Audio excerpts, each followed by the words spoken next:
Hey, what's up, y'all? Thanks for tuning back into my channel, I Shot Logic. Got a lot to go over today.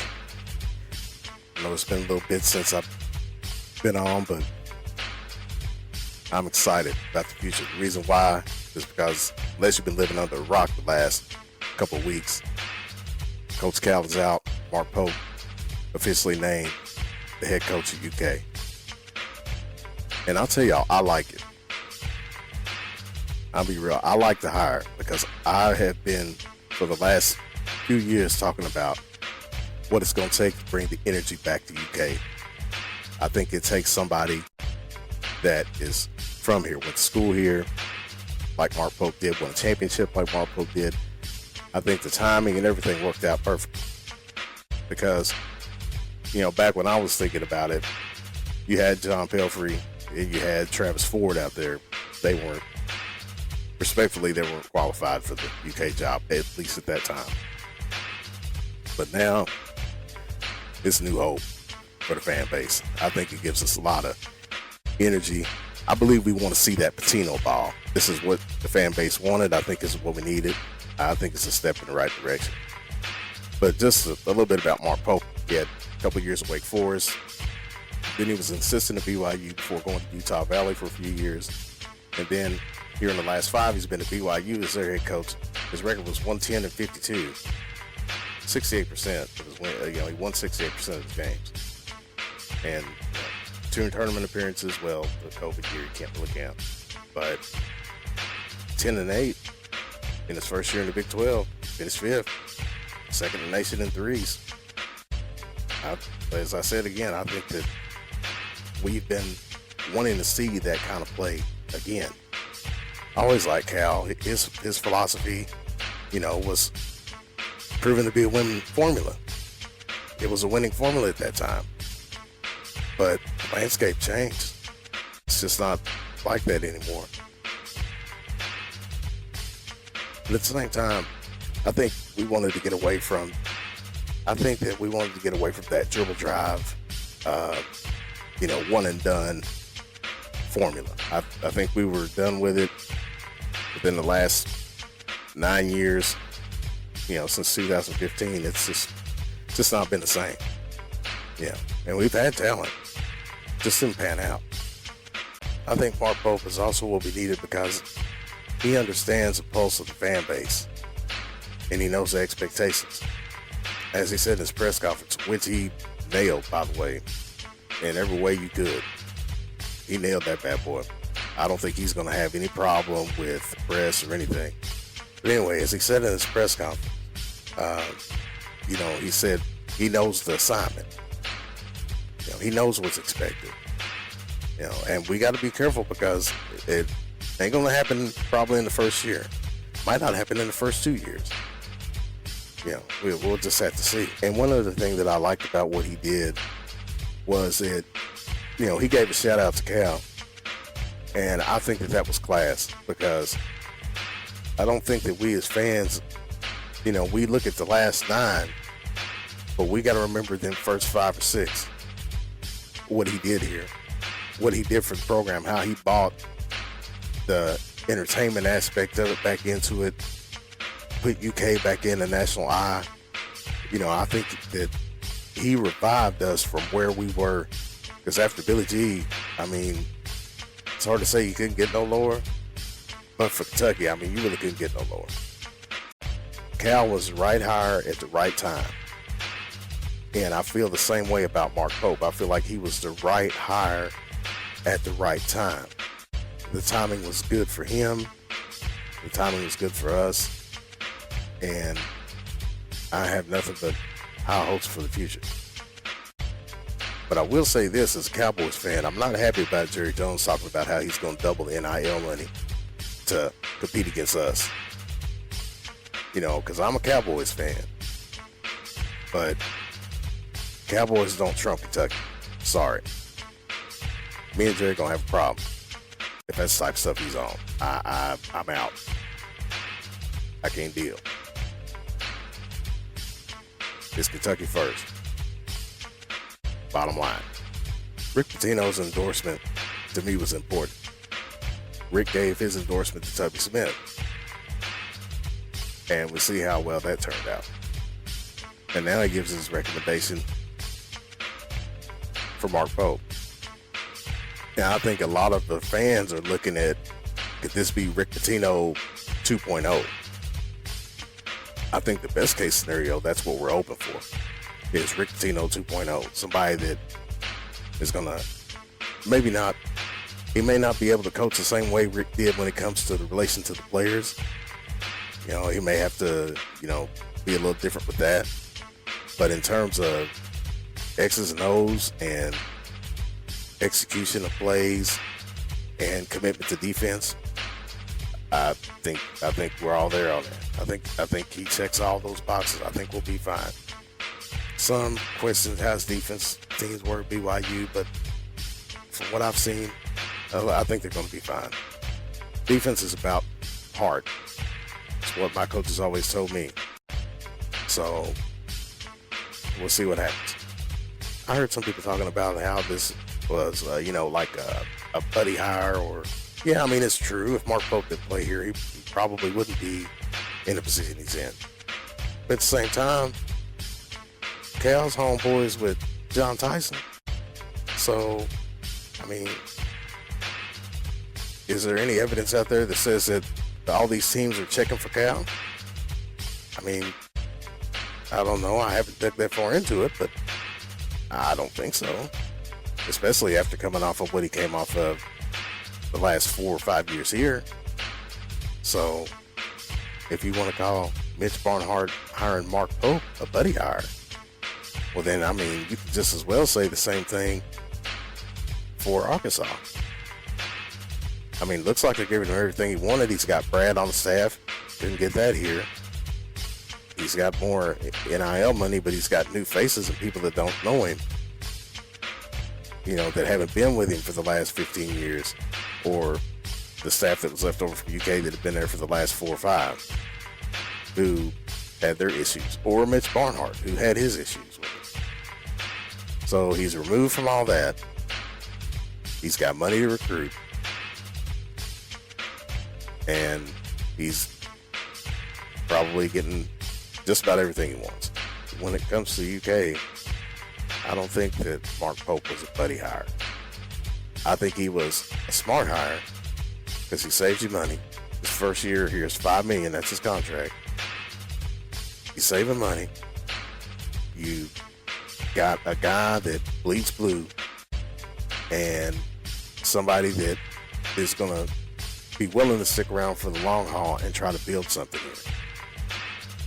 And I think that's what's most important, is that we got somebody that I think is going to fit the mold of what us as fans want in our coach.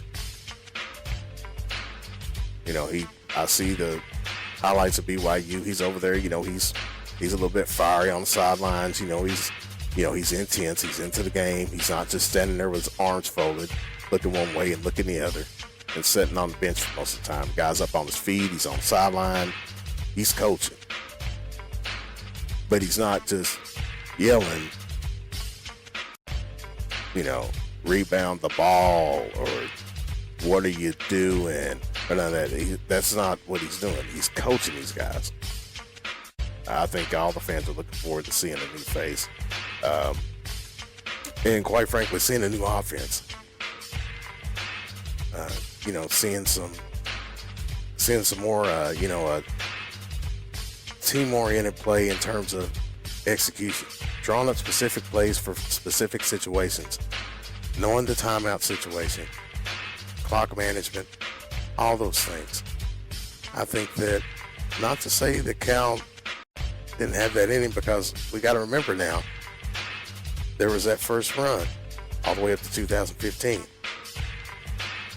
Let's not forget about that. Yeah. He did some of his best coaching during that time.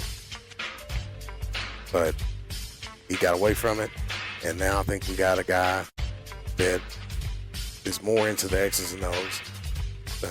I think he's going to put a product out there on the floor that's going to be entertaining to watch.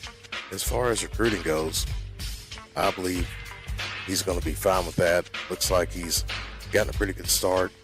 First, we've got this kid, Colin Chandler, 6'4", 190-pound guard out of Lakeview High Prep. Looks like he averaged 13.9 points per game, 5.8 rebounds, 1.8 assists, and 1 steal. Shot 50% from the field last year and 41% from three. So that's really good. Reportedly, he's kind of a bouncy, explosive kind of guard. He can get around people pretty well. So that's a good player that you want to kind of have to start out. Next, there's Amari Williams, transferred from Drexel. 6'10", 265, average 12.2, 7.8 rebounds, 1.9 assists. Shot 51% from the field last year. Supposedly he's a defensive big man, and he can be an anchor underneath the basket. So those two players right there, that's a start. Will this team hopefully get to a point to where, they look like the unforgettables, dare I say. A few in-state recruits, like Travis Berry, for example. Maybe he'll pick up a couple more over the next couple of years. And, maybe we'll see something resembling that kind of lineup. He'll be able to get the best out of those guys. As Pitino showed us that you can have a roster that may not be the most athletic in the country, but if you play that up and down style, pressing, transition, throwing the ball ahead, shooting a lot of threes, which BYU from last year is a BYU team. That's what they done. So we'll see what happens. Will he hopefully be able to build to a roster that resembles some of the teams that we've had in the past? But he's not going to build a 1996 roster. That's probably never going to happen again in history. But based on the style of play, I don't think he's going to have 5 stars every year in order to be successful. Not with that style of ball. I just think he'll be able to do more with less than what we think. And so I'm really looking forward to that. I think he's going to be fine. As long as the fans understand that, hey, you're never going to have to question whether this guy gives a shit. You ain't going to have to question that with him. As far as what the program is about, putting the program first, you ain't going to have to worry about that with him. So I think we don't need to be super critical of him. He's going to have his ups and downs. It's going to be a journey. It is. It would be for anybody, whether it be Bruce Pearl, whether it be Scott Drew, whoever we got as coach, Billy Donovan, whoever we ended up with, it was still going to be a journey. It wasn't going to be you just drop somebody in and it's instant success. And I don't think that he will do anything to bring shame to the program. I don't think he'll do anything to cheat the game. I just don't see that with Mark Pope. That's why, another reason why I think that he was the best choice. I mean, Bruce Pearl, Sean Miller, they got baggage. Even though we're going to miss what Cal brings in terms of the eyes on the program, with the celebrities and things come in and, those types of things that he was doing to bring attention to the program. I think we'll miss some of that. But I don't think it's something that is going to keep the Kentucky brand from still being a Kentucky brand. I mean, the brand is what it is. Just like the Dallas Cowboys, just like the Lakers, just like the Yankees. Now we got a guy that will bring in guys and sell them on the brand and sell them on Kentucky in a different way. And I think that's really going to resonate with some of those kids that may not have a future in the NBA or may not be anywhere near projected to have a future in the NBA. I think it'll resonate with them that, hey, to win a national championship, that's going to be your ceiling. So why not come here and do it? Why not come to a historic university and do it? And go for it, where you have all the resources, where you have the fan base behind you. They're going to travel. They're going to be there. I think it will be great for kids to come here at this particular time because it'll be about ball. With Mark Pope, I think if you come here, you got to be about ball. You're not looking forward so much. There's going to be a couple of, prospects, of course, but you're not just looking forward to going to the next level and just waiting for the season to be over. I think that a lot of these kids, especially the in-state recruits, I believe that the in-state recruits are the diamonds in the rough, because those in-state recruits understand what Kentucky ball is all about because they grew up with it. If we've got some horses that are also big, we can wag the tongues of some of these other big men that we face, especially in conference. Get up and down the floor, run like thoroughbreds, wear the other team down. And I think that's what will be. But my only question is, are these kids going to be prepared for that? And that's the other thing that I think he needs to focus on, is character. When he's looking at these kids, discipline. He mentioned in his press conference, he said, entitlement only leads to sorrow and depression. And, gratitude is the key to having the right attitude. A lot of them, especially the ones that are on the one and done market, there's a sense of entitlement there. And you're going to have to deal with that even with some of the ones that aren't pro prospects. What we're hoping for is that Mark Pope will be able to do that, which Rick Pitino did.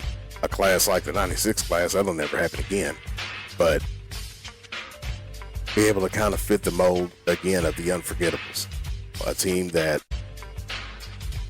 will probably be on paper, least likely to achieve what they achieved. And I think that we can have that even within the first season. I think we can have that. I think he'll be able to get the right kids. He'll do what needs to be done, and he knows how to approach it.